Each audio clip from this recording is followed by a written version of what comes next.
Hi, and welcome everyone.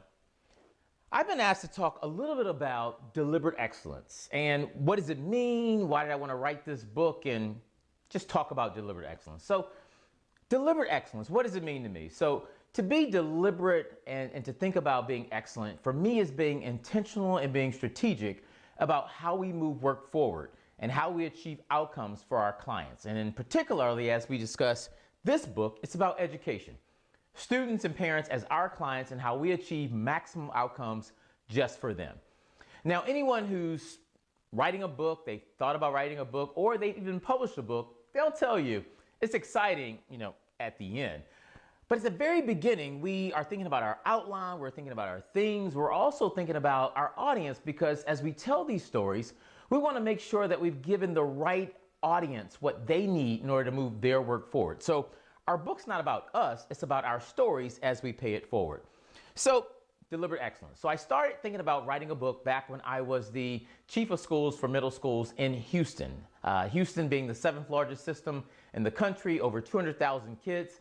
But I didn't put pen to paper or, fingers to the keyboard until I got to Baltimore County and I became the superintendent. So back in January of 2015, and I'll always remember it because it was New Year's Day of 2015, I started writing. And it was one of the most exhilarating days of my life as I thought about what are the 3 main principles that any leader needs to possess, regardless of the industry, to move that work forward in that industry. So as I think about this work, equity, understanding change, and then communicating were the 3 principles that came to mind. And so as I began putting pen to paper and obviously fingers to keyboard, I thought about what does this mean for us as educators? And I think about my time as a teacher at Highland Springs High School in Henrico County, Virginia. I think about my time as a principal at Brooklyn Middle School in Henrico County Public Schools, but ultimately as a senior level executive in Houston and ultimately as a superintendent of Baltimore County. And I put those stories in here. So let's think about equity. We all hear the phrase equity and, very rarely do we define what it means. So in this book, I define equity as making sure that we give every single customer, in this case our kids, what they need to be successful. And so this means having hard adult conversations about moving work forward. This could be racial conversations. This could mean systemic racial conversations. This could mean practices and policies that we put in place because adults are satisfied, but kids are not growing from it. So I talk about the time that really exists when I was a teacher. And as a teacher, I remember having things happen to me that I was like, what in the world is going on? Like, I talk about that. I talk about times as a principal and what that means when decisions were made that I'm like, this just doesn't add up, particularly for students of color. And I also talk about the time that as a superintendent, I had to champion with our board, what do we need to do to make sure our kids are successful? And all that's in this book. Because as all school systems are thinking about moving this work forward, it gets hard. And as it gets hard, we need to share those experiences. Then we move on to change. Every organization thinks about things that need to be changed in order to improve the organization. And I talk about what that idea of first order change might look like when you are really thinking about tinkering around the edges.